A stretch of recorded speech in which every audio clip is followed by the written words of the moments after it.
Hey YouTubers, I am your host Tony Merkel, and I want to let you know that we are a podcast first, which means we upload our shows to YouTube.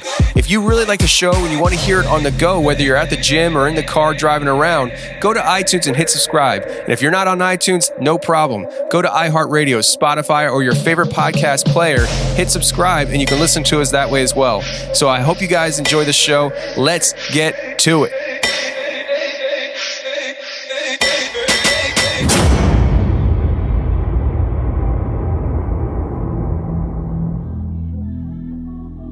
This was all circulating around the base that a giant had been killed, but no one was supposed to talk about it.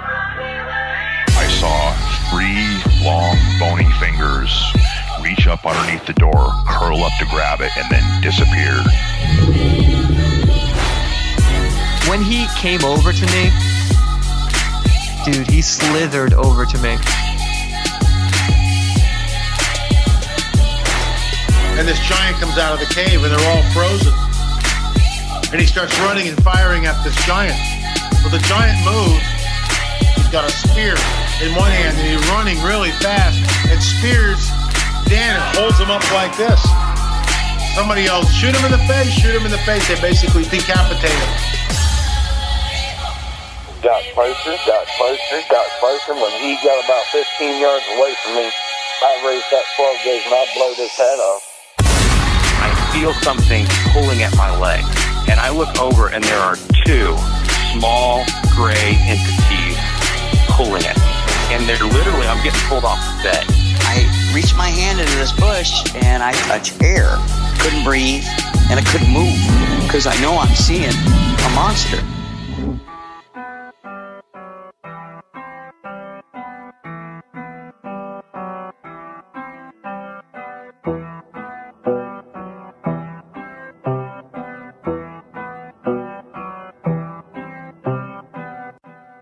Yep.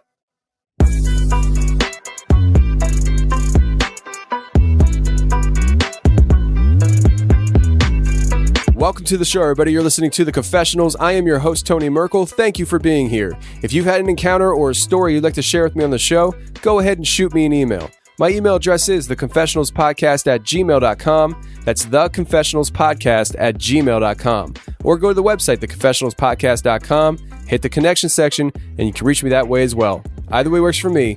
Just get a hold of me. Now, I had the chance to sit down with Timothy Renner, Wes Germer, and Dark Waters. This isn't a think tank, but we had a great conversation talking about a wide range of topics. Anything from tornadoes being formed here in PA and how that's done, to Timothy Renner's Bunny Man that he's been covering on his show. We talked about 5G, we talked about EVPs coming through our show, and we even talked about censorship that we're dealing with being independent media people. I hope you guys enjoyed the show, and before we get to it, I want to let you guys know we are going to be at Paracon at Pennhurst Asylum, Spring City, Pennsylvania, on July 20th through the 21st. We have a vendor's table there. If you are interested in coming out, go to the website, theconfessionalspodcast.com, hit the live events section, and you can actually buy tickets right from the website. You can't get easier than that. I hope I see you there at Pennhurst, July 20th through the 21st. Let's get to the show right now.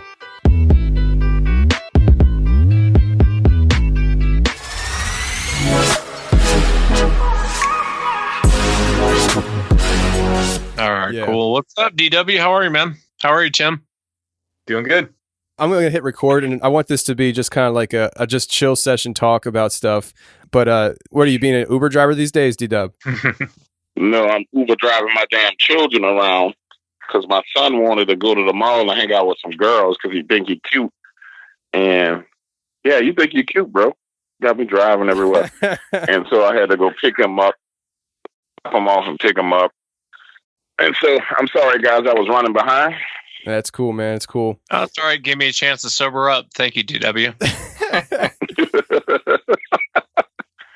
How's everybody been? Everybody been doing good? Yeah, I have one of those days. Listen, I wait to the last minute to go to work in the morning because that's just how I do it. I do this. So I start work at 9:30 in the morning these days, and at 8:30 my phone rings and I'm laying in bed. I'm sleeping still, and work calls me and I'm like, hello, and my dispatcher on the other end, he's like, Tony, did I just wake you up? And I'm like, yeah.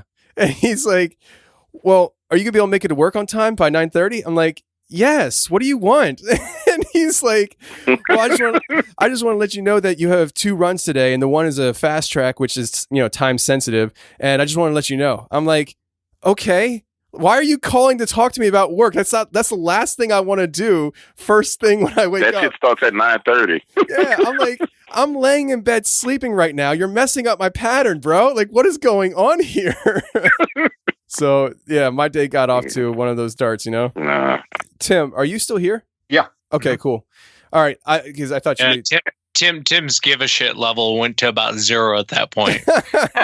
Yeah, he was checking his pockets for it. He was tabbing his pants like, to see if I got any gives a fucks about this one. Yeah, well... Hey, Germer, you keep that up and stuff. I'm going to escort you out of here. Actually, I was thinking, because you just told me earlier that you're a night person. I was trying to compute how that works.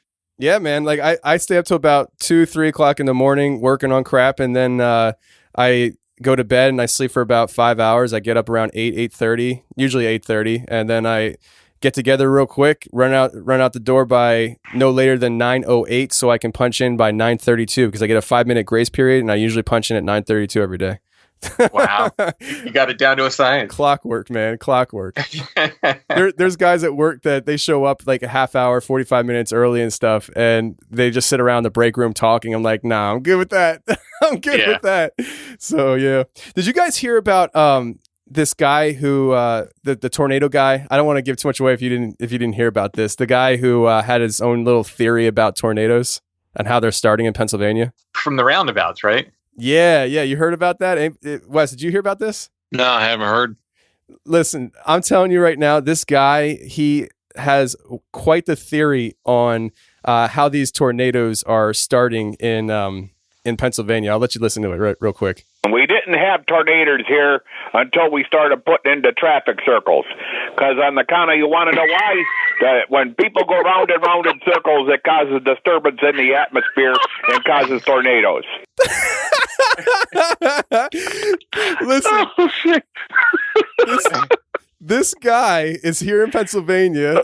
Wes, I don't want to hear you say one word about Pennsylvanians, but this guy is here in PA, and he I guess this one news channel has like a call-in segment where you can call in and talk about the talking points of the day. And we've been having these tornadoes, and he calls in with that theory as to why the tornadoes are starting. I had a girlfriend who told me, in all seriousness, that wind was caused by trees moving their leaves.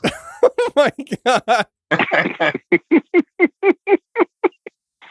That is not the same girlfriend, by the way, who told me that I would be allowed to drive her car to London because I told her that the London Bridge went across to England. No, get the hell out of here. I'm telling you the truth. I swear. And I convinced her that the London Bridge went to England, and she said we could drive her car to the UK. That'd be fine. Wow. Now, Tim, you're not like hiding the truth here, and it's not the girlfriend that you married, is it? It is no way. No, my wife is way smarter than me. So okay. I would have married her. Yeah, you know what, Wesley? Maybe you would have. So I think that tornado guy was hilarious, but I wanted to kind of get some things out of the way real quick here. So I was getting emails a lot this week on the Hollow Earth show that I did, and I don't know if you guys heard. I know, Wes, you heard it, but we went on for like 2.5 hours, and I don't think it was like a paranormal type show. It was more talking about this, theory of Hollow Earth, and I had a lot of people messaging me about how they keep hearing these sounds come through the audio, and it was a very common thing at the one timestamp. And then I had one other person mention about another time that I haven't had a chance to check out. But I wanted to play this audio for you guys to let you guys hear it and stuff. I have an idea of what it is, and I don't think it's anything paranormal. But take a listen. Maybe I'm wrong and stuff, and you guys can be the judge on that. And then she goes back to Hawaii, right? And he's now being tormented by these alien forces. Did you guys hear that? Yeah. Yeah. So that sound and stuff, I mean, to me, it doesn't sound paranormal, but people were saying it sounds like a growl. Did it sound like a growl to you at all? That's kind of what I got from it. Really? Yeah. No, it sounded like a car or something going by. Yeah, it sounded like a noisy car. Yeah. Yeah, a lot of times when you do these shows, I get that all the time. I actually listen to my friend's show, like Tony Merkel's. I'm like, it's not two-way bridge, but I actually listen to the show. And a lot of times with the shows, I've been. People are like, "Did you hear that in the background?" I'm like, "Yeah, it was nothing. It was white noise. It was." I've listened to the show already a million times before anyone else has by the time I put it together. And so I've already heard it, and sometimes you can take those sounds out. Sometimes you can't. Sometimes almost if you try and take them out, it sounds worse than if you just leave them in. But it sounded just like white noise to me. It could have been a car going by. It could have been, I don't think it was paranormal. That's my opinion. Maybe I'm wrong. No, I agree with you. I mean, so when I heard that the first thing I thought of was like one of the cars, or like there was a lot of different background noise during that episode, and I tried taking most of it out and stuff. But like you said, there was some points you couldn't take it out, because I remember hearing sometimes there was fire hydrants going, there was a motorcycle that went up the road, and so I'm thinking that was probably like a motorcycle or something. It sounds like a motorcycle to me, but I had a lot of people messaging me this week asking me about, did I hear that? It sounded like a growl, it sounded like something came through the line. I mean, we've had that happen a couple times in the show. I actually have a show that hasn't been released yet that happened on. Something came through, and we'll talk about it when that show goes out and stuff. But I just found it interesting that so many people hear these things, and they're not sure what it is, but I guess I take it for granted because, I'm dealing with audio all the time. And so I get a sense of what's what, and I didn't even think about it when I put it in there, when I left it in there and stuff. It didn't even faze me. But then I was so surprised about how many people, caught that and thought there was something, maybe paranormal going through the line. Tim, did you? I didn't necessarily think it was paranormal, but I thought the guy might have had a dog sitting next to him or something. You know what I mean? That's when I said growl, that's kind of what I thought. Like, did he have his dog just sitting there and his dog went, or something? Nope. You said paranormal. Play it back. Rewind. Tim, did you ever have anything like that happen on your show? Yeah, I've gotten some pretty weird stuff. And usually it's the listeners who catch it. Usually I don't catch it. And I do a ton of editing, so I don't know why. But they'll say, they'll give me a timestamp. And sometimes I think it's just background noise. Sometimes it's, I don't know what it is. They're saying EVPs, but I don't know if that's what they are or what. But there's been definitely, a lot of times I think it's just kind of ambient noise or whatever. But there's been a couple of times where we've gotten some stuff was like, okay, that's weird. Like one of them whispered a guest name. We had all walked away from the mics to take a break. It's a really long show. And in that break, you can hear like something whispers the guest name, and they swear like it wasn't me, and they swear both of them were out like on a smoke break. So I don't know. Yeah, I've had it a couple times and stuff, but it's one of those things where I'm always surprised that it even happens and stuff, but when it does, it kind of catches me off guard. And just like, actually, just a few weeks ago, I had a show where that happened, and you hear me, like I was just like, did you hear that? And the guest was like, yeah, I heard that.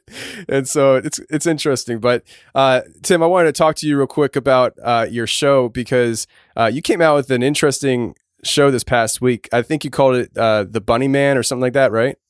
Yeah. It's bizarre, man. Well, talk to me about it. Like, I mean, obviously I've never heard, of so many people having these encounters, but I've seen like the pictures and stuff online of the creepy guy in a costume and stuff. But some of the things that you guys were talking about, especially I think it was Aaron that you interviewed that had this experience and stuff. It started telling the story more. It really started sounding more like an abduction scenario, that these bunny figures are popping up as like scream memories, right?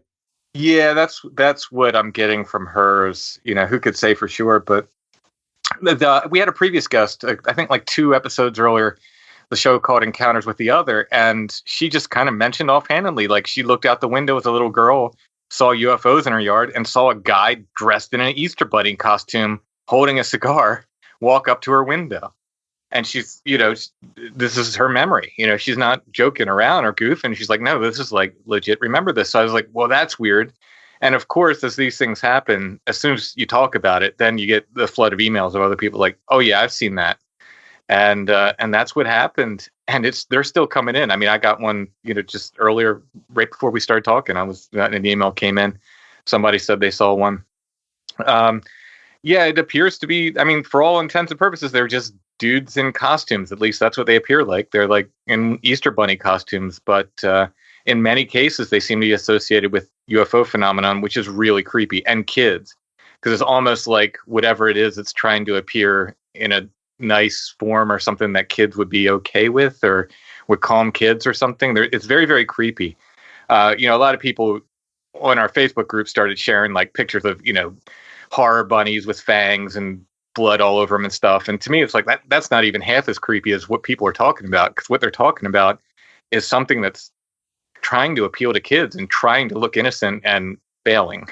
Yeah, and that's one of the things that caught me off guard. Not off guard, but it really perked my ears up, because when I heard her talking about, the connection, it hit me, because I think it was episode 70 something on my show. I had Ryan on, and I think it was Ryan, but anyways, the guy came on and he started talking about his lost time along with his abductions and stuff. And when he was a kid, to start the show off, he was talking about how his toy action figure appeared on his bed and was standing there looking at him. But I think he said it was actually bigger than it was supposed to be, like his normal size action figure, but it was actually maybe like a foot or two taller, and it was standing there. And I remember him talking about how he felt like it was some kind of screen memory, and that seemed to kick off his not his paranormal, but his alien abductions that he went through and experiencing the lost time. And I was just like, wow, like the parallels of Aaron's story and this guy's story on my show were very similar. Even when she said about how she would hear the footsteps going in between the rooms,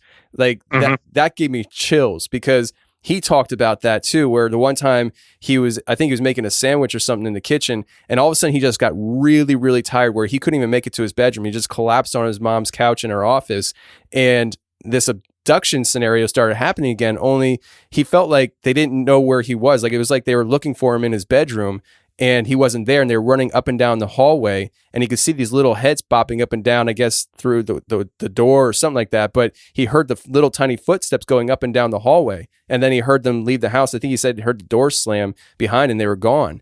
And so I was just like, wow, they just set me the shivers, because I was thinking that sounds a lot like what she was just describing. Yeah, that's the thing with all these cases. That's when when you start checking boxes, and I often say, people say, well, that sounded too crazy. And I'm like, well, it's almost when they get like the crazier they get. And I'm not saying like, I don't know. It's like, it's really hard to explain, because they check similar boxes, but they're not the same story, I guess. And you start saying, okay, well, this sounds a lot like what this other person said, but it's not the same. So they obviously didn't just listen to that other person's account and tell the same story or a variant thereof. Yeah. After a while, you start getting all these different stories coming in that are around a certain topic, and they're all individual stories. And it's just crazy. I mean, I think it was Monsters Among Us did a show recently on the Mirrored Man. And that whole scenario is very similar to, it made me really think about your show with the Bunny Man, because it's like once one story goes off, then everybody starts emailing you saying, yeah, I've seen that too. It's just kind of crazy. Yeah, it happened with us, and we didn't invent this. It's just we'd start talking about it more than other people. The Flannel Man thing, it happened with that. And I can already tell this Bunny Man thing is going to have legs like that too. It's like, wow, like I didn't know, talking about these things once or twice, and it just goes off. By the way, we're supposed to do a Flannel Man versus Mirrored Man deathmatch show between Strange Familiars and Monsters Among Us. Nice. That's cool. So I think we're going to talk about a little bit about this 5G thing. Now, I don't know if Tim and Dark Waters saw what Wes posted on Facebook. I think it was Facebook yesterday, right, Wes? What?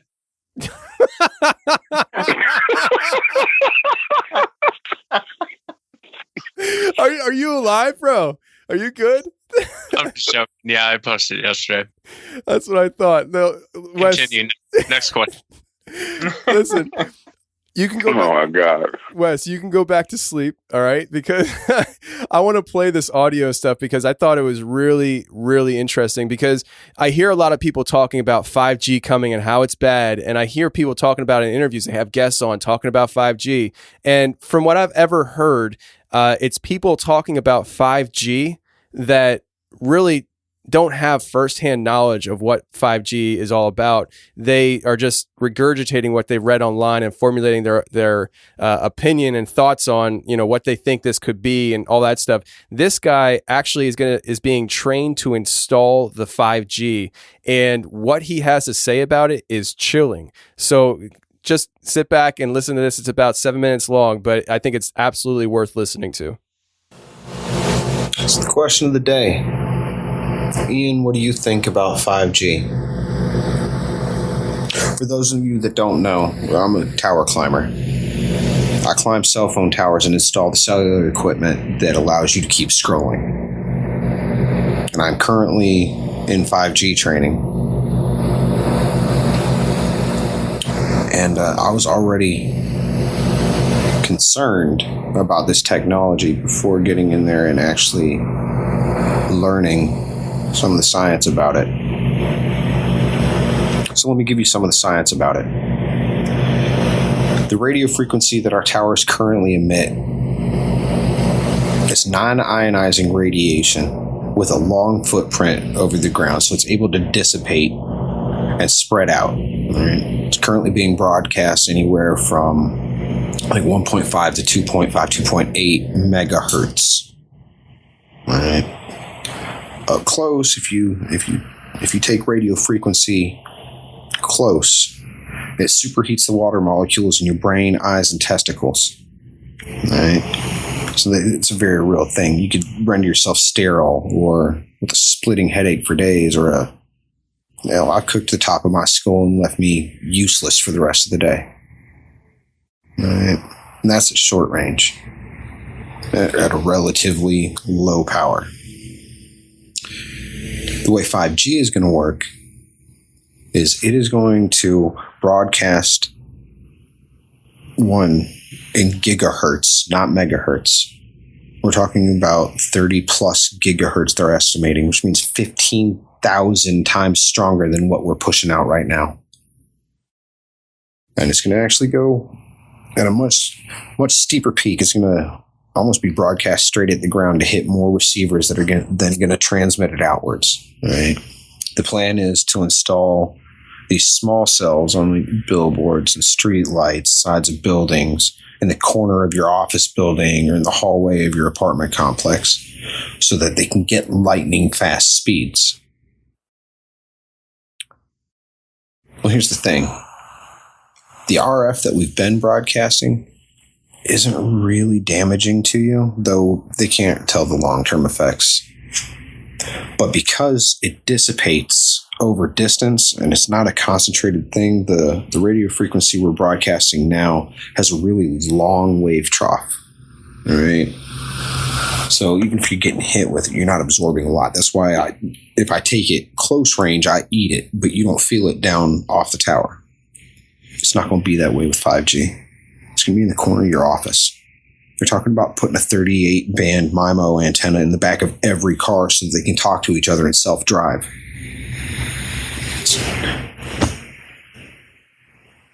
Now, the 5G, its waveform is much tighter, where 4G, 3G, and 2G have fairly long wave troughs so that we can reach distances and have a greater footprint coming off the tower.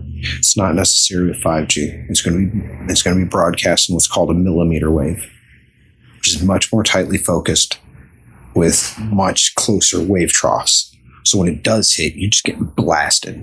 And it's not miles away, hundreds of feet up on a tower anymore. It's in the corner of your office.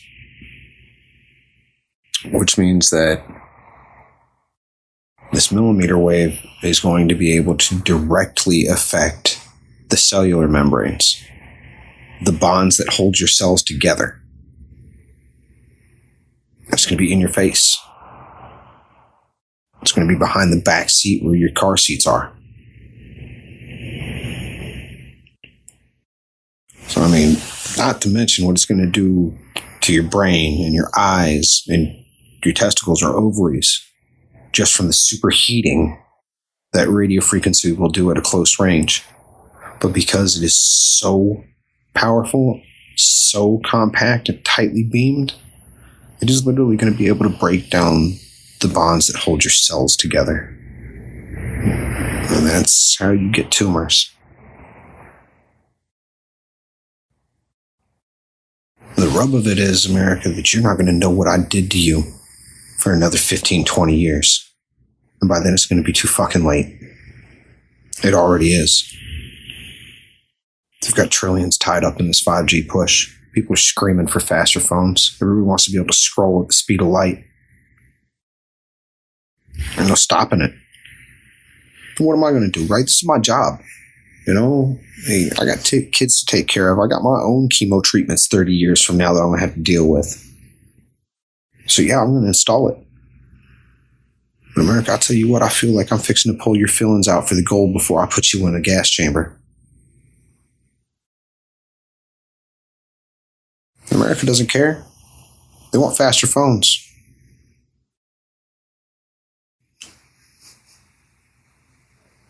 You'll care eventually and it'll be too late. But God bless you. God bless America. I wish you the best. Feel free to name your tumor after me. I'm real sorry about what it's fixing to do to the babies, the little fetuses that are developing in utero, surrounded by water. The consequences to the next generation are untold.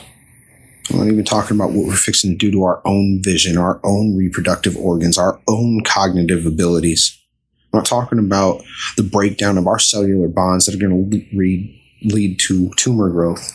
I'm talking about what it's going to do to the little baby brains and eyes that are trying to develop in the womb. What we're fixing to do to toddlers and infants that are born, that are still developing, man. So the question of the day is, Ian, what do you think about 5G? I'm frightened and saddened because I'm going to install this. I'm going to install it everywhere. And you are all going to feel the effects of what I've done to you. So what do you think about that? Wes, you posted that online and stuff, and my jaw dropped when I listened to that. And I was like, here's somebody who's actually training to install this 5G, and he's basically spilling the beans as actually what it's going to do to me, you guys, our kids, future generations, and it's scary. Allow me to interject for a moment here, if you guys don't mind. So I don't know if you guys are familiar with this, but I graduated with a degree in electrical engineering and a minor in physics, right, from Southern University. I ended up my first job was working for Ericsson Telecommunications in Plano, Texas. My first assignment was indoor wireless designs. This was before businesses had the ability to kind of just get a wireless router like everybody has at home. But this is when you had to go in and to Raytheon and different major corporations and design wireless coverage for their indoor wireless network, right? When I went through my training back in 2001, whatever year it was, 2001, for designing and installing the wireless networks. A guy came over from Sweden, and literally he and I were the only two people that worked on the program. And the first thing he told me was, he said, well, James, there's a couple of things you need to know about wireless networks and working with wireless. He's like, this piece of equipment, you're going to put it on a tripod, you're going to raise it up to 20 feet in the air, you're going to take this laptop, you're going to walk around, you're going to see how far the signal goes. Then from there, you're going to know where you're going to actually put the transmitters up on the ceiling in order for them to have wireless coverage. He said, now, this transmitter, under no circumstances is it supposed to be on and near you for any more than 5 minutes. He says, once you turn it on, put the tripod up and get the hell away from it. And at first I was like, well, why? He said, because it has the ability to cause cancer. And this is 2000, right? From there, I get off of that project and I start designing actual cell towers for cities. I designed the cell towers that went to Mobile, Alabama, Boca Raton, Florida, Phoenix, Arizona, the south side of Chicago, and a couple other locations, right? When you are designing a cellular network, meaning where the towers go, there's a manual that you get, and it talks about where they should go, and where they shouldn't go. Back then, one of the places that they absolutely didn't want the cell towers to be designed to go on were schools and churches, right? And so I'm in a training class, and I'm like, well, why don't we want these on schools and churches? And it's kind of hush-hush, but one of the guys from Sweden again says, well, because of the concerns of the radiation. Fast forward to just this year or late last year, a story hit the news about a school where there was a cell tower on the school. And this is not a 5G tower. This is a 4G tower. It's on the school, and 7 or 8 of the kids got diagnosed with cancer.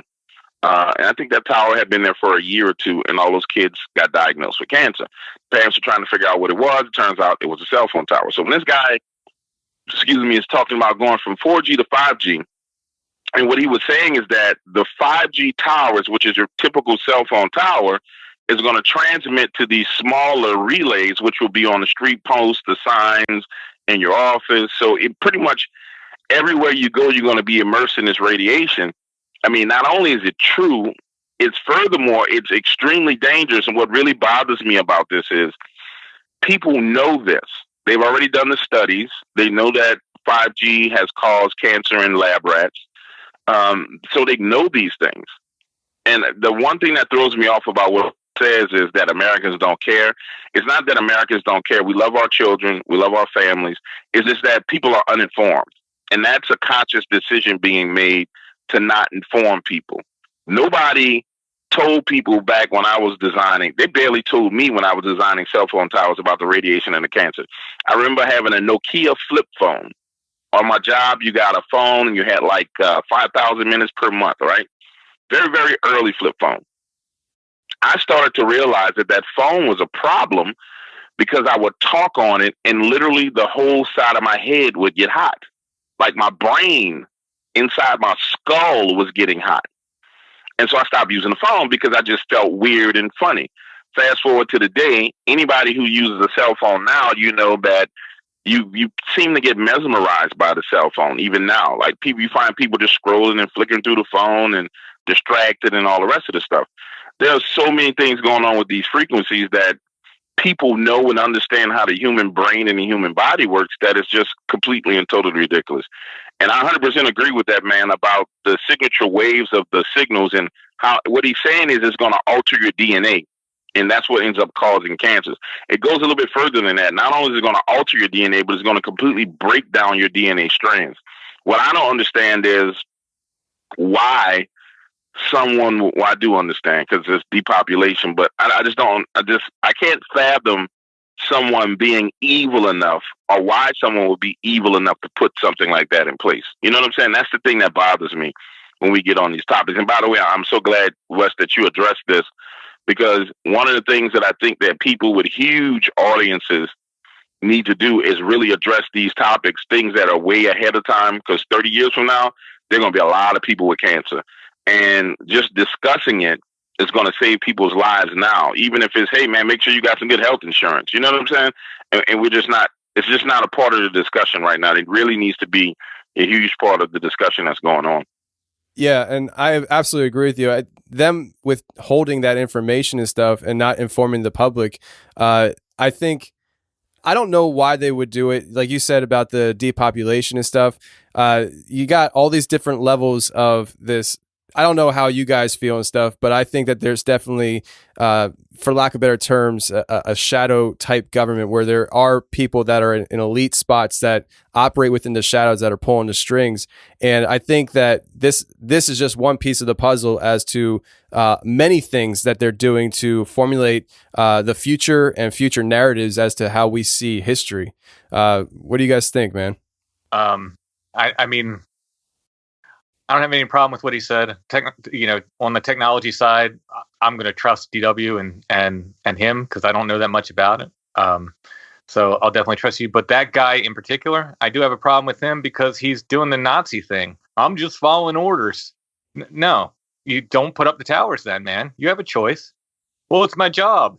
Well, don't do it. You know, like I kind of have like he's apologizing for doing it, and then he's going to go ahead and do it. Well, quit your job if you're going to kill babies. Like, don't do that. You have a choice as an individual, not to do that. But that's that's a separate topic, really. But it's not though. Tim, it's not though. That I agree with you 100% on that. When I was listening to that yesterday, I was thinking the exact same thing, because if my job told me that starting tomorrow, I was going to have to, as part of my daily routine before I get to my first delivery, run over somebody, I'd quit my job. I wouldn't do it. And here's somebody who feels like it sounded like he was morally convicted about what he had to do with this 5G stuff, yet he decided that he's still going to do it. And he said, that he has children and he has to provide for, but it's not like you're living in a country where there are no other jobs. You can, this is on the level of it's worth quitting your job over. There's a moral obligation there. I mean, he's putting the word out there, which is a good thing, but to then turn around and go do it's exactly what you said. He's doing the Nazi thing. At first, when you said that, I was thinking, wait, do you know something about this guy that I don't? I was like, no, but it was, it's like the I was just following orders. Well, that only holds up to a point, Yeah, I agree with you. Wes, what are your thoughts on the whole thing, man? I think I'd like to hear other people's opinions beyond this guy. I mean, you can't take one donkey's word for it. You got to kind of hear everyone's word for it. And, he's not a lot of fun to listen to. He's like, my name's Ethan. God bless America. And I'm going to rape your children. Sorry, everyone. Everyone's dead of cancer. And you're like, really? Okay, guy. Thanks for the message. But, I'd like to hear other people's opinion on it. I mean, the RF wave he's talking about, yes, it can break down your DNA. Yes, it can cause cancer, but there has to be a lot of energy behind an RF wave for that to do it. I realize he's talking about the longer waves with 3G, 4G, and it's more of a tighter, compact directional flow of the RF wave. But having said that, is that really going to cause cancer? Sorry, that was my phone. Rookie mistake. And but what I'm saying is there. I swear to God. But what I'm saying is there has to be a lot of energy behind an RF wave for it to actually break down your DNA at a cellular level to cause cancer. I mean, you're talking a lot of energy, and I don't know that a 5G would actually give that off. I don't know though. You're talking to a guy who talks about Bigfoot. And prior to this, I stacked lumber and threw bad men out of clubs. So that's kind of my resume. I don't know if I'm really qualified to speak on 5G. But what I would say is maybe hear other people's opinion on 5G besides this guy, because there's a lot of doomsday message in his video. And that always concerns me a little bit when they start to oversell the doomsday thing. Just tell us the facts. And let us make up our own mind. So I guess my opinion would be to hear other people's, experts on this technology, and what real damages are we looking at, and what, you know what I mean? No, I absolutely know what you mean. And that's one of the things that you would have to do is get the experts, because if you're just going to say, okay, well, get other opinions and let me, turn to my trusty news media here to give me the scoop on 5G. You can't, because the mainstream media isn't going to tell you the truth either. They're only going to tell you what they're allowed to tell you, because we're facing a real censorship issue in this country, globally, really, that we're really fighting against right now. And this all encompasses it, because it's what are they allowing us to find out? What are they allowing us to know? And the whole censorship topic is something that has been affecting my show personally, and it's been affecting countless of other people's. YouTube just announced last week that they were going to take down they were going to delete tons of channels, and they're putting it underneath the category of harmful material. But some of that harmful material is these conspiracy type videos that are exploring other lines of thought as to what is going on in the world. And they referenced people saying that 9/11 didn't happen. Now, I have a real problem with that kind of stuff, because it's literally this big tech companies that are deciding what we can and cannot handle. It's basically them saying, you guys that are consuming this content aren't smart enough to make your own mind up and make your own decision, and we're going to do it for you. It's also them saying, we're going to formulate your thoughts and opinions. It's real 1948 or 1984, with George Orwell. The craziest thing about this whole scenario, and let me just rewind and come right back real quick. So, two things. The censorship ties into a number of things. It's all about controlling narratives. Prior to the invention of social media, narratives were easily able to be controlled by certain media outlets, right? Because there was no other voices. So now you have other voices that can actually have counter narratives, and that's what it really boils down to. You can't control a population when there's more than one narrative, because people have to get their information from somewhere.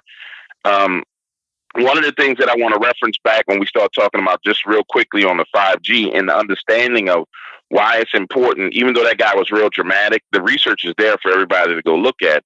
But also, we have to keep in mind that this is not the first time that something has been hidden from us. So it just came out about 2 weeks ago, 3 weeks ago, that Pfizer has long had pretty much a cure for Alzheimer's, but they put it on the shelf. Prior to that, there's been people who've been getting healed of cancer in the past 12 months since the president did the Right to Try deal, where if you were on your deathbed, you can try different medicines. So there have been cures for diseases that have been there for years that people haven't had access to, that we haven't been told about. And the reason why that's been able to be kept under wraps is because there was only one group of people that controlled the narrative. So when we see the censorship now, what it is a battle of new media against old media. And old media is saying, look, you guys are killing us, you're kicking our butt, and we can't take it because now we can't control the narrative. And what bothers me about this is when Sundar Pichai went to Congress and started talking about conspiracy theories, all it started off with Alex Jones, and then it moved to Steven Crowder, but when they started opening up the can of conspiracy theory, it's so broad, because the term conspiracy theory itself is a CIA term that they created, but it's so broad to where you can put anything under that. So Bigfoot, of course, is a conspiracy theory. Dogman, a conspiracy theory. All the way up until they started disclosing UFOs on television recently, UFOs were what? A conspiracy theory. So now what it's given these social media companies is carte blanche just to ban and get rid of whatever they want and whoever they want. And that's the thing that really bothers me. And unfortunately, the audiences don't understand it because they're just consuming content, and it hasn't really trickled down to where everybody's favorite show is gone now. So like if Steven Crowder's banned, okay, that's cool, because some people like him, some people don't. But when it starts to hit like it's going to hit, then everybody's going to understand, but it's going to be way too late to do anything about it. So that's the thing that really bothers me. And I had a conversation with someone on Facebook because I posted about channels being banned, and I wanted people to sign up to my email list. And the guy told me, he said, well, Dark Waters, these are private companies, and they have the right to decide whatever they want to decide. And I just told him, I said, listen, so AT&T is a private company, right? You got a home phone, or Verizon, or Metro, PCS. They're private corporations, right? And he's like, yeah. I said, so let's say all of a sudden Metro, PCS, Sprint, and Verizon all said, hey, we don't like what you talk about on the phone, so you can't use a cell phone anymore. How would you feel about it? Well, do you still feel like it's a private company? And what happens when your power company doesn't like what you're doing? And so now your power is being turned off. All these are private corporations, but at some point in time, there has to be a line drawn in the sand to where there's rules and regulations of how they can deal with the public and how they can't deal with it. And that's where we have to get to, because if not, it's going to keep on spreading. And as you guys have seen, there's been people who've been deplatformed and then they were debanked, or unbanked is the word for it. So PayPal stopped working with them. Chase Bank stopped taking their money. And when you start moving into the financial arena, now we're getting into, biblical times of Revelation where you can't buy and can't sell. And I think that's what I see coming down the pipeline. That's what really, really worries me. Yeah, Sorry, I ripped the Band-Aid off again. It's fine. And that's one of the things that I kind of regret, because when the whole Alex Jones thing happened, now I don't listen to Alex Jones. I mean, I'll watch a video sometimes and stuff, but he's not like a go-to guy for me. And I saw what was happening and I didn't say anything. And I was like, well, it's not affecting me. And that's the wrong attitude to have. And I'm kind of disappointed in myself, because here I am, however months later and stuff, and I feel like it is starting to affect me. iTunes is doing something funny behind the scenes with podcasts of our type of show and stuff. And it's now coming to the front where it's like, oh, it's starting to affect me. And now it's, like you said, Dark Waters, it's too late. This was a coordinated attack against Alex Jones. This was, if you want to talk about conspiracies, in one day, he was deplatformed across many big tech companies. These are companies that are separate individual companies that work together to actually coordinate attack on Alex Jones. And what happened is we let it go. When you let something like that go with a big fish like Alex Jones, we are nothing. We're nothing. They can do whatever they want. I saw with my show, I just released the David Icke interview. And, David Icke in the conspiracy world is, like a big fish. Like he's like the Godfather. And that was one of my worst. Yeah, he is the Godfather. That was one of my worst downloaded shows I've had over the last year or so. I mean, it's that bad. I was like, what's going on here? And then I started thinking about the idea of how my show was, kind of, I don't know how to describe this. Wes, you and I were talking about this, and it's like our shows were consistently in like the top 20 of our category on iTunes. And then like overnight, it just dropped off to the outside the top 200. And it's been like that for a long time. And I haven't said anything, but it's getting to a point now I'm thinking, did they change an algorithm? Did they make an algorithm change that actually excludes our type of content? I don't know. But Tim, Wes, I know Wes, you and I talked about it and stuff, but Tim, did you notice any changes with your show at all? Oh yeah, same thing happened, same day. You can look at the chart for all of us. It happens on like overnight for all of us. We fall off a shelf. I'm in a different category than you guys. I chose, I think, philosophy, and you guys chose another category. I forget. But in my category, I was getting up there. I mean, I was, always top 50. I got as high as number 7 one time, and now I'm in the hundreds, 200s, whatever it is, and it happened overnight. You can look at the graph. You can make a graph out of it, and we all follow the same pattern. And my other friends who do like paranormal podcasts as well, same pattern for them. And it's like we fall off a cliff overnight. And, my downloads are pretty consistent. They don't seem to have been affected. So what happened? Now, my theory is I have a friend who works for a major terrestrial radio company, and they have a podcast division. And he said this quarter, for the first time in history, their podcast division brought in more money than the terrestrial radio division. So if you notice on your podcatcher, and this is something I noticed on mine, I stopped getting recommended independent podcasts and started getting recommended things that were made by iHeartRadio and Funny or Die and all these big media companies. That's what I get recommended. That's what's on the front page of the podcatcher all of a sudden. Now, it seemed like to me it happened around the same time. I don't know. My theory is, and it's just a theory, I don't know. My theory is it looks really bad for a little show made by a guy in his home, like Strange Familiars, to be number 7 and to have shows produced by iHeartMedia to be like behind that, whether it's 50 or 200 or whatever. So I wonder if there's not a pay-to-play element that came into this. I used to work in the music business, and everything's pay-to-play there. They pretend it's not, but it absolutely is. If you go into a record store and you see the CDs on the end cap, they have paid to be there. Even if it's Joe's Record Barn in, Albuquerque, New Mexico or wherever, some little teeny local record shop. I used to think, oh, it's what the employees like. It is not. They are paid to be there. Everything that you see is paid placement in the music business. And I think it's come home to roost in podcasts that this is the way business is done with big media. I think they rolled in with money. Again, just my theory. I don't know. But it feels like the same thing that was happening in the music business. I think they rolled in with money and said, oh, that doesn't look good to have those little podcasts up there near the top. Let's do something about that. Yeah. And that's one of the things. It kind of falls in line with the idea and theory that I had, because from what I understand, I forget who told me this, but somebody had told me, because I wasn't sure how the iTunes thing was working, as far as how do they rank shows. And somebody had told me that they do it based on people, new subscribers. So if you have a lot of new subscribers coming into your show is higher in the charts.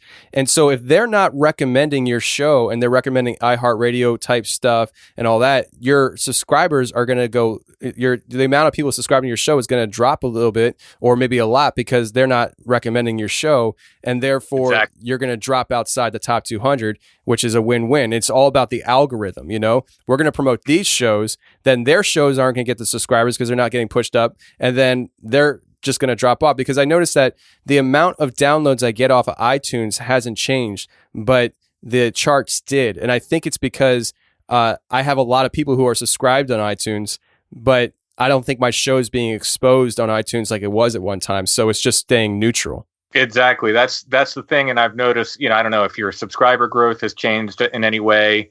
Mine kind of plateaued around the same time. Yeah. Wes, you got anything? No, I just noticed the same thing you guys are talking about. I mean, it happened overnight with, as you were saying earlier, Tony. I mean, we were in the top 20.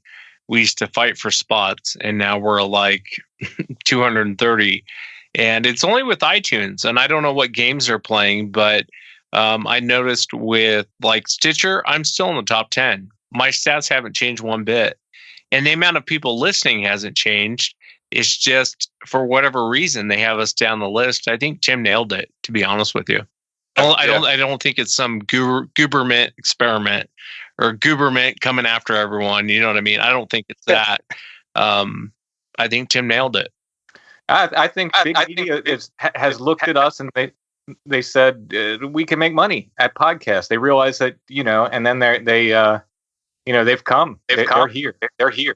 And I think it's a little bit more than that to it. I think what ended up happening is guys like you who've had podcasts, you get out there and you completely kick these other companies behind, right? And what ends up happening is they couldn't compete. So several big tech companies got together and made an agreement that they were going to start promoting what they called not approved content, but trusted content is the word they were using. And so when you start talking about trusted content, they're talking about corporations like iHeartMedia and CNN and Fox News and all those different people. And what it does is it does funnel cash into those companies to keep them afloat, because all those media organizations were dying because of the competition from guys like us. So in order to prop them up, they had to do that. Now, the problem is, although they prop them up and they're going to run subscribers to them, they're going to do what they've continued to always do, which is lie to people, not give them information. And eventually the people are going to seek us out again, and they're going to die. You know what I'm saying? They're already dying. They're going to, this is kind of the death throes of mainstream media and mainstream media platforms, because they won't give people the truth, and people want the truth. I hope you're right, because I felt like we were growing. I felt like my show was growing, and I'd like to keep that up. Yeah, and here's the thing. I mean, I think that there's a lot going on here with this whole new era that we live in, the tech era. And Tim, remind me to listen. I'll just say it now. You can still grow your show, and there's not one company out there that can hold you down. It's just how much are you willing to work for it, because it takes a lot of grunt work to grow the show, especially if these podcast providers like iTunes or YouTube or whatever are going to try to actively suppress your content. You have to go right to the listeners then. And I could go on and on about that, but I've spent hours upon hours a night working on going straight to the listeners and you just got to reverse engineer how people are hearing you. And so, but going back to what I was going to say here, we got this whole new era of technology, and it provides a new problem.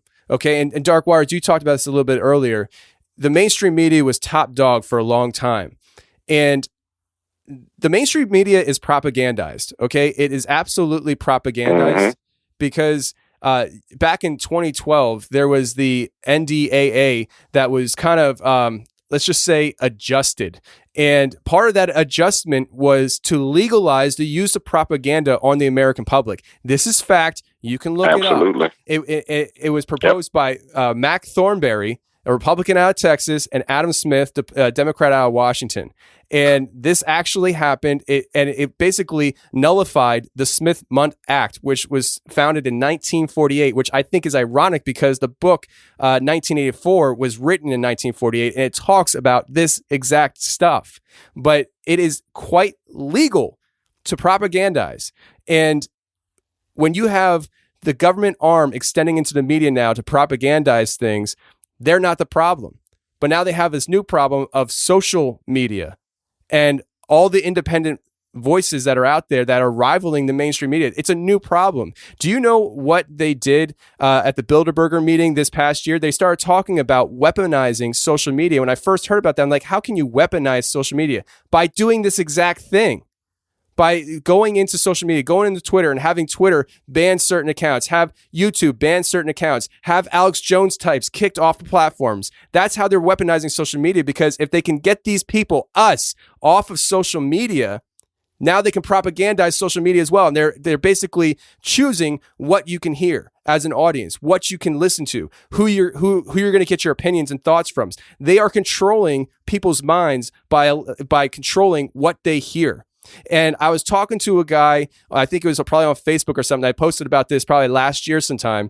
And he basically told me that that he knows it's propaganda. He knows they're brainwashing him, but there's nothing he can do about it. So he's not going to do anything about it or something like that. Like he was basically saying, hey, I know they're doing it, but what other options do I have? I'm like, turn it off.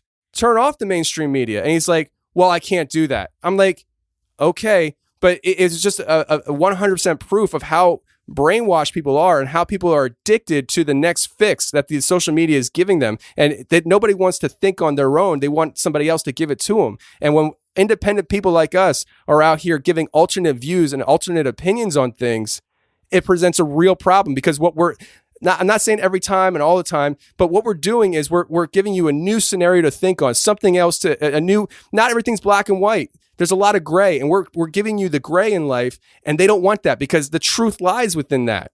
And they don't want that. They want they want to control you. They want Republican and Democrat fighting against each other. They want black and white fighting against each other. That's what they want. I'm sorry, I'm ranting. I don't even know. Nah, you're right though. And I think it was late 2012, early 2013. What they did was they unleashed CIA tactics that were used abroad on the American people, and you've seen it. Remember, if you go back and look at the riots in Ferguson, look at the stuff that happens and how it's played out in the media. Look at the Jussie Smollett case and see how it's played out in the media. You can almost see, well, not almost, you can see the narratives and how they're created and what they're intended to do. And now you can see the results on the streets, where people are at each other's throats. Black against white, white against black against Asian, white against Asian. It's dissension all over the place. And while people are distracted with all the racial issues and all the tension, then there's other things being done legislatively that just drive this nation closer and closer to hell. I'm not going to get into all that because I don't want to crack open those doors. But there's some very bad things going on while people are distracted with all this propaganda, and people are missing the boat. So it's so dangerous that I worry about it all the time. I really, really do. It's just that dangerous right now, because once you are able to shift people's opinion into a direction that's not good for the country and not good for themselves and not good for the neighbors and not good for them families, then you got a serious problem. Because once there's fighting in the street and blood in the street, which we've already seen, things can end up really, really bad in this country. They can get out of hand real quick. It's like people will say, well, why would they do that? Well, that's the exact, maybe the people don't ask that question, but that's the exact question you need to ask. Why? Why would they do that? What would benefit them if they controlled the media? I think there's a lot of obvious answers that go along with that. But if they're suppressing you now, if they're starting to filter and funnel information in certain directions now that are coming through social media and shows like ours, or, you know, let's just say Alex Jones or whatever. They're doing it for a reason. And I fear that there might be something coming down the pike that they're planning for. And that's why they're talking about at the Bilderberg meeting, weaponizing social media. And why, when they start talking about that, I think it was like a week or two later, YouTube comes out and says they're deleting all these channels. Twitter yesterday deleted 5,000 accounts. Like, they're doing something now to prepare the way for something coming down the pike. Maybe it's something individually big, but also maybe this is the big thing. Maybe what we're living right now is the big thing. The censorship right now that they're starting to do is the big thing, because then once they have it all filtered out and censored across all platforms, then they can do whatever they want. They can do whatever they want. Do I sound like a crazy conspiracy theorist? Probably. No, you just got much bigger than my podcast, and you know, I wanted to talk about my podcast, how it affected me. No, I'm Strange Familiars. No, it's all valid points. I mean, you know, I hate to think that it goes that big. You know what I mean? But maybe it does, and that's weird and scary. Tim, did you ever read the book 1984? Yeah, long time ago, but yeah. When you understand the premise of that book, when you think about the premise of that book and what's going on today, and changing the way people speak and redefining things, and I'm not going to go off on tangents here, but it seems like in 1984 the government wanted you to think a certain way. They wanted you to believe certain things, and they went to these great lengths to make it happen. And you see it unfold in the book where people actually it gets down to the point where 2 + 2 = 5. That's not true, but everybody in the book that was part of the system and going along with the system, they believed that 2 + 2 = 5. And it was just like, in the book, he wrote it as like the orders came in, and then there were certain people that relayed the information to other people, and in one moment, everybody starts believing that 2 + 2 = 5. And it's the process of manipulation that he starts talking about. And I really feel like that's what we're dealing with right now in this country and in this world, where they are filtering social media to the point where the only thing you can look at is what they want you to look at. And I guess that's what I'm trying to say, is that, through these different platforms, iTunes, they're excluding content. They're pushing stuff aside, and they're making sure that certain things are on top of other things, so that, your stuff gets put down and nobody sees it, because they don't want people seeing it. Like, it's just true. I mean, with my show, I touch on touchy subjects sometimes. Now, I had that 9/11 show with Susan Lindauer last year. That's a touchy subject. It's a real touchy subject when somebody comes on the show and says, we knew that 9/11 was going to happen, and we talked about it all the time. When somebody says that, that's a problem. And so I just, when I started thinking about this stuff more and more, I started thinking, man, like, I really felt guilty about not speaking out when it happened with Alex Jones back whenever it happened, because now here I am just a few months later, and I feel like it is affecting me. And, all I can do now, I guess, is talk about it now. So that's what I'm doing. Yeah, it's well, there's a little bit. I'm sorry. Oh, go ahead, man. I'm sorry. Go ahead. No, go ahead. No, I was going to say there's a lot more we can do about it. I just don't know if I don't know if everybody in the paranormal community is ready to take on that task and fight that battle. But the combined audiences that everybody has, if you were to pick a congressman or a senator and everyone did a show, and it has to be everyone across the board, because they can't be able to pick off 1 or 2 people. It would need to be everyone. And you just told your audience, call this senator and say, we don't appreciate, or this congressman, and say, look, we don't appreciate the social media censoring. It would change, and it would be pressure that you put on them to change that. The problem that I've discovered, and the reason why I never proposed it and I wouldn't even do it, is because there's always going to be a certain group of people who want to stay out of the fight. And then there's going to be those people who fall on the sword to protect them, and they end up getting protected, but you died in the process. Unfortunately, that's how it goes. But combined, our paranormal, Bigfoot, UFO community has enough listeners to put so much pressure on congressmen and state and senators that you could affect a lot of change, because you got to understand your audience should span across all of the states.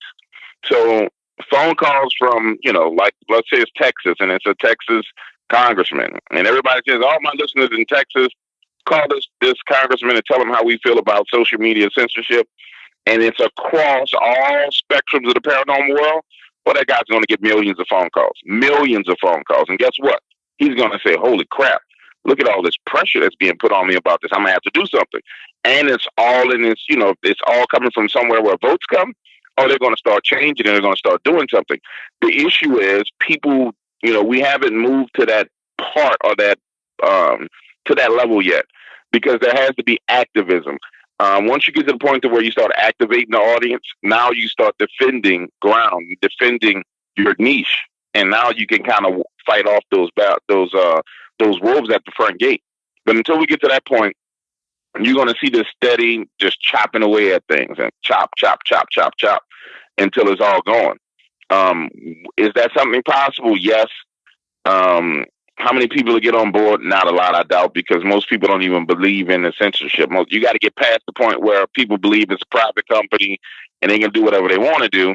And you have to almost let it get to the point to where enough people in the paranormal community get affected and they start losing money and losing views and losing listeners to where now it's everybody's problem. Then you can rally the troops and actually do some damage. But we probably got 12 to 18 months before we get to that point. And again, it might be too late, Yeah, I wonder sometimes, like, if the people that listen to our shows, do they believe that there's censorship issues going on or not? I don't know, because, most people that listen to our shows, they're not creating content. They're not directly involved in the process like we are. And so they're receiving the content and they're enjoying it. And so I'm not sure if they maybe even really, I guess, see what we're talking about, but I'm not crazy. All right. I swear I'm not crazy. The media is a propaganda arm of the government. The NDA that was passed back in 2012 says that. You can go back and read that. And just last year, the U.S. Department of Defense on Twitter. Now, this is where it's at now. Like, they're openly admitting things. They're like bragging about it. They're putting it right in front of our face and they're bragging about it. Now, I tend to be down on Hollywood. Okay, like, I don't know if I've ever said that on the show before, but I think there's fishy things that are going on with Hollywood, and I believe that Hollywood is another extension of our government for the propagandization. And this tweet from our U.S. Department of Defense, I think, puts it all in perspective. They said, it's Oscars 90 Sunday, and did you know that the hashtag DOD works with Hollywood to ensure the military is correctly portrayed in films? Find out how this partnership works, and they give a link. Like, they're directly saying that we are directly involved in the production of these movies to make sure that whatever image is portrayed of us and the government is what we want it to be portrayed at. So can you, like, I know people don't go to the movies for news, but you have to understand that the other side of that is whatever you are seeing is only what has been approved by your own government. To me, that's a scary thing. Well, but that's how it's always been. Well, it's still scary. Did you guys ever see the news where they show all the news stations around the United States and they're all reading the same script? I think this has been going on for a long time. And with the censorship, our day's coming. I mean, we're going to have to go away sooner or later, because when they show Bigfoot on TV, it's always a newscaster laughing and, oh, ho, ho, ho, ho. Then they come over and listen to my show and I'm not laughing. And I'm going through encounters. It's a huge pain in the ass for them. Just like DW show, Tim's show, your show, Tony. It shows a different side of the media won't show you. And I think it's a huge pain in the ass for them. I think censorship is coming, whether you like it or not. Yeah, no, I agree with you. And, it's one of those things where our shows present, they present a dilemma, because people can go to our shows and hear people's firsthand accounts of what they experience. So let's just keep it on Bigfoot here. Now they can go to Sasquatch Chronicles, Strange Familiars, Dark Waters, The Confessionals, and hear these firsthand accounts of people seeing these things that aren't supposed to exist. And then it gets layered when you start doing things like, Wesley, what you did back in the day with the insider shows, where you have official people coming on to talk about this stuff that probably shouldn't be talking about it. And then you have other encounters where, like, I think it was on today's show that you released, Wes. What was your guest name? The first guy, Wes. Kevin, that's what I was thinking. Steve, where Kevin was talking about these experiences that he had that were paranormal and Bigfoot and stuff, but like he had witnesses. He had family. And then you hear Kevin's voice and how he's saying how on the show he said that he actually went back to his family members that witnessed it with him and asked them if he's remembering correctly and is he crazy before he goes on a show and shares it with the whole world. Like, you have somebody here who was concerned about not being accurate. He goes back to his family who experienced something crazy with him, and they're like, no, you're absolutely right. That did happen. Like, that's a problem. Because here it's a firsthand account. And so I think what we're doing is presenting a unique problem that they didn't have to deal with before, where they have in one spot mass amounts of witness encounters of these types of phenomenon that people are starting to wake up to. And it disillusions everybody as to what they've wanted everybody to believe for so long. And when they shut me down, I'm going to go install 5G. Tim, what were you going to say? Oh, I got lost there, but no, I think you're exactly right with that. I also think because we're not sitting there and going, oh, they're crazy and making fun of it. That's another thing too, because I mean, I know you guys have experienced this where people have contacted you, either guests or just listeners, and just been like, thank you for doing this, because you're not treating it as a joke. You're just listening to people and letting them tell their stories. And I think that's part of it too. We're not sitting there and goofing on it and making it a joke and, haha, isn't this funny? Aren't people crazy? And it becomes kind of a problem because I don't know if it's because we're pointing out that everything's not a Newtonian materialist, everything is exactly what it seems. And there are things that happen that are very, very strange. Or if there's something else there, but I do believe it is a problem for a lot of people. Well, the truth of the matter is that we're watchmen at the gates, and you can't, with some of the things that's coming down the pipeline, the watchmen have to be taken out. The watchmen can't have a voice. There's been an uptick in demonic activity. It's literally been documented by the Vatican, where they started running out of exorcists, right? And they had to start bringing in independent people to do exorcisms. Who's going to talk about that? That's not going to be talked about on the mainstream media, right? The watchmen are going to talk about it. People like us. People are going to be screaming, saying, hey, look over here, read this article. The Vatican is talking about, there's a huge rise in demonic activity. There are, where there's talking about the grand solar minimum, where, we move from climate change into, global warming to climate change. And it made it seem like man has been controlling the environment, when we all know that there's the water cycle, and that everything on our planet is controlled by the sun.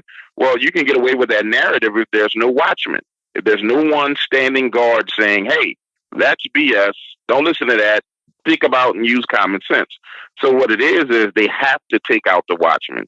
You have to silence those people in order for you to move forward with whatever agenda it is. Whether it's Agenda 21 to move people into the cities and put 5G up and monitor everybody where they're going, like they're doing in Hong Kong, China, and then give them all cancer, or whether it's just to freaking put the mark of the beast on everybody and kill them. I don't know. Whatever their agenda is, you can't have independent voices speaking out that's going to have a counter narrative. And that's what it boils down to. And unfortunately, what the really, really unfortunate thing is, we're caught in a scenario now where people are trapped in a left-right paradigm, where it's like, oh, this guy's on the other side of the fence with me, and I hate their content. And so screw them. If they get censored, I'm cool with it. But and I remember going back about 2.5 years ago, I spazzed out on a bunch of hard narrators when they did the first ad apocalypse, because they were saying when YouTube changed the algorithm, which algorithm, ladies and gentlemen listening, only means that some human a-hole designed a program that, added inputs into a program that kind of weeds out things. It's not like some magical freaking thing. It's a program that's programmed by a person. It's not like it's programming itself. But they changed their algorithm, and they said if you didn't have 5,000 subscribers or more, you couldn't be monetized anymore.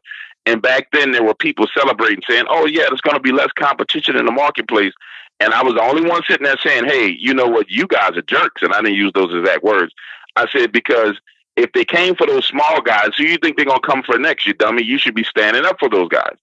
And we're getting to that point now. I mean, we're really at that point now where it's going to go in that direction. And they have no choice but to take out the Watchmen, because I can tell you now, if there's strange cryptids roaming the planet to where they're coming out of the woods and demonic possessions on the rise to where it's apparent and evident on a daily basis, I'm talking about it. And I know you guys are going to talk about it.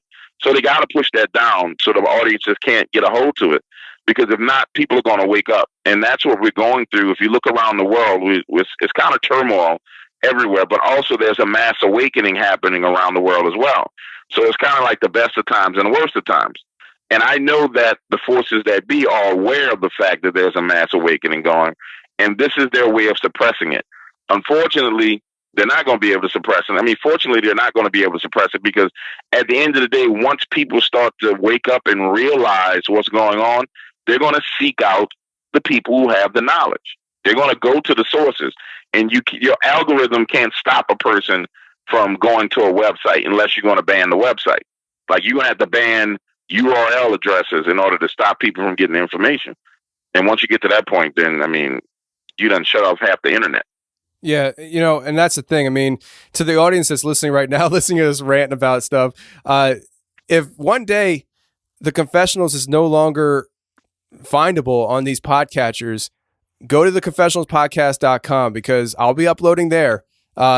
Unless they, like Dark Waters just said, they banned that. And I think all you guys have your own websites too. Tim, do you have your own website? Oh yeah. Yep. Yeah, that's what I thought. So, I mean, there's always that option, but hopefully it doesn't get there. But, it's just one of those things where, the media is not covering it because the supernatural, paranormal, cryptid, all that stuff, it's not supposed to be real. It's not supposed to be real. And it is. People are experiencing it every day. And the internet and all the stuff that we do now has presented a new dilemma for them, because it's like, how do we control this? We've been controlling it for God knows how long, and now we can't control it. So how do we control it? Bilderbergers, weaponize social media, take down YouTube channels, take down Twitter accounts, algorithms that push shows down in iTunes. That's how we're going to weaponize social media and the internet. Well, I think you hit on something there. It's, it may come to the point. It's hard to activate your audience. They're just, they want to tune in and hear a show. In Wes's case, they want to hear Bigfoot encounters. In our case, they want to hear whatever we're talking about for the week, and they probably don't want to be activists. But the day will come, or if the day comes where they do turn on their podcatcher and we're not there, then they might fire off an email. I mean, that might be what it takes to finally, activate the audience. And that's not to insult the audience. I don't blame them. I don't listen to podcasts to become an activist. I listen to podcasts because I love podcasts, so I'm not pointing a finger at the audience there. Please no one take it that way. I completely understand. But I think, that might be what it comes down to. When they can't get it, then they'll start, asking questions. Because it doesn't matter to our listeners. It doesn't matter whether we're number 10 or number 200. But they don't care. They're just listening to the show. That's for us. It's nice for us to see that we're doing well. But I don't think if once we already have our listeners, the core listeners, they don't care what number we come in at. They're going to listen every weekend. Yeah, you're absolutely right, because they're already here. They're happy. They're enjoying the content, so it's no worry to them. I absolutely agree with you, man. Guys, thanks for coming on and talk about this. Anybody have any parting comments or words of wisdom? You guys aren't a lot of fun to talk to. I didn't know you were still here, Germer. I forgot you were all here. Well, guys, let's talk about Bigfoot in my bat cave. I don't want to be shut down. Well, right on, man. Well, thanks for joining in on the activist movement here then, Wes.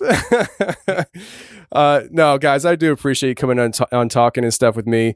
I thought it would just be fun to sit down and talk about different topics and stuff. And obviously the censorship topic kind of took over and got me a little riled up. So hopefully everybody's okay with that. But to be honest with you, DW, I was listening to some of your stuff on your YouTube channel, and I saw that you had posted a video talking about this very stuff on your YouTube channel, and I'd like to just play that going out of here, just so that people can hear your official thoughts on the matter, because I thought the things that you said on there were very, very well done.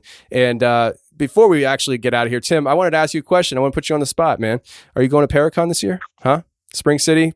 Pennhurst? I don't know. I was thinking about it. I saw you were going there. Yeah, man. You got a table, right? Yeah, I got a vendor's table there and stuff. I'm going to be at Paracon. This is my way of promoting what I'm doing. But yeah, I'm going to have a vendor's table at Paracon at Pennhurst Asylum in Spring City, Pennsylvania, July 20th and 21st. It starts at 10 a.m. on Saturday morning and goes through 6 o'clock Sunday evening. You have to purchase a day pass for both days. But if you'd like to come out to Pennhurst Asylum and meet me at the vendor's table, there's gonna be a lot of great speakers like Grant Wilson from Ghost Hunters and a bunch of other people that you would know from TV are gonna be there. It's gonna be a great time, so if you're interested in coming out, I highly recommend it. But getting out of here, I just want to let everybody know, Dark Waters, your website is I Am Dark Waters, right? IamDarkWaters.com. Yes, sir. And then you can go to SasquatchChronicles.com. And Timothy Renner, what's your website? StrangeFamiliars.com. Right on. All right, guys. Thanks for being here. Talk to you. What's up, ladies and gentlemen? It's your boy, Dark Waters. And look, I'm going to shoot from the hip on this message, but I want to make you aware of some things. And to each and every one of you who are going to hear this, I need your help accomplishing a goal. So I'm coming to you right now and I'm asking for your assistance. All right? Listen to me good, though. And I need you to be clear that this is just not about me. This is about everybody who enjoys great content on YouTube that deals with cryptids, the supernatural, the paranormal, horror narration, and everything else. This is important to each and every one of you who consume this information. But before I go into it, I'm going to give you an example of what I'm talking about and how you can test out what I'm saying. When I first started on YouTube, when you typed in Bigfoot stories, or just the word Bigfoot, what came up as the search results were people like the Bigfoot Outlaws, or Brenton Sarwin, or Alon Strickler, or even some of the horror narrators that did kind of Bigfoot stories. Now what you see going on is that mainstream media sources have been pushed up in the rankings as far as it pertains to search results. So if you type in Bigfoot, you'll see something like Animal Planet comes first. Well, when you go and explore Animal Planet, they only got 2 or 3 videos on Bigfoot, but there are thousands of videos by horror narrators with Bigfoot stories, interviews with people who talk to Bigfoot eyewitnesses, and things of that nature. What's going on right now and what we're experiencing as a whole in this industry, and I'm speaking for the horror narration industry, the paranormal industry on YouTube, and the kind of cryptid supernatural industry is censorship. And it goes back to one of the meetings that Sundar Pichai had in Congress. I think it was maybe 6 months ago. I could be wrong on the time frame in which that happened. But he was being grilled on conspiracy theories as it pertains to politics. And then coming out of that meeting, his organization, which is Google, which owns YouTube, decided they were going to start cracking down on conspiracies. Well, ladies and gentlemen, I'm here to tell you that there is nothing more conspiratorial than the things that we talk about in this industry. Dogman, Bigfoot, the Rake, aliens, UFOs. You don't get any more conspiratorial than that. And that is what we are starting to experience as creators and narrators. Now I want to get to the point of what I think should be done and where I need your help. And let me say this, irregardless of your political stands, this is something that needs to be done.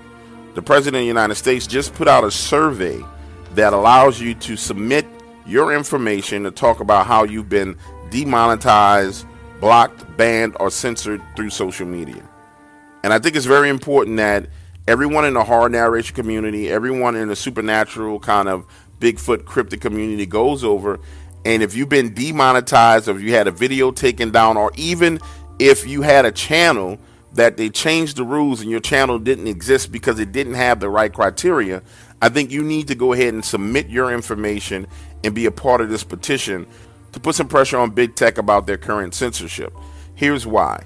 At the end of the day, creators are what made YouTube Now, I know someone's going to sit there and say, well, YouTube is a private company. They can do whatever they want to do.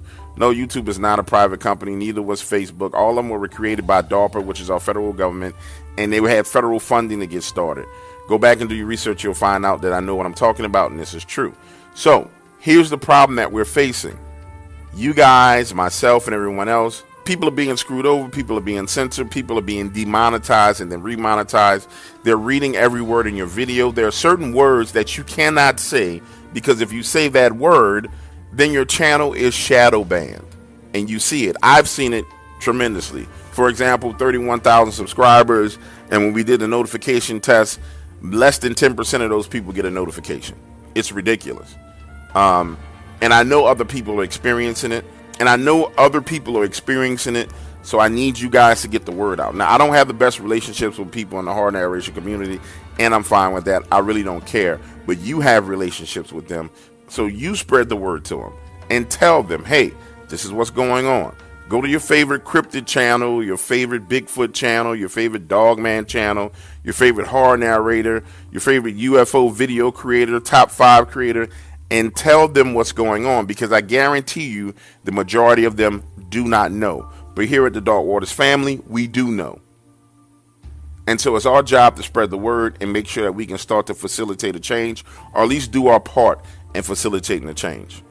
I believe in the Dark Waters family, and I know you guys. At the core, you're a lot like me. At the core, you're warriors. You're willing to fight. You're willing to take a stand. And so I'm asking you to take a stand with me. Head on out, share the information, share this video, post it in places where people are going to have a problem. Post it on Facebook where people are going to be like, oh, Dark Waters is a jackass. Post it everywhere. That's fine. Let them say what they're going to say. But the message is important that it gets out to everybody so they know what to do to try and stop it. Ignore the political arguments. I don't care if you're right wing, left wing. I don't give a shit. At the end of the day, this is about making sure that everyone is not screwed over. I love you guys. I appreciate you. Thank you for swimming in the dark waters.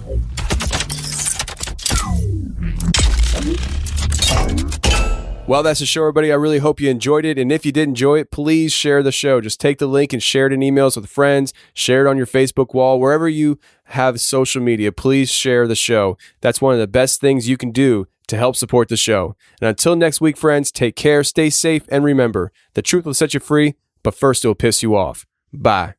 What?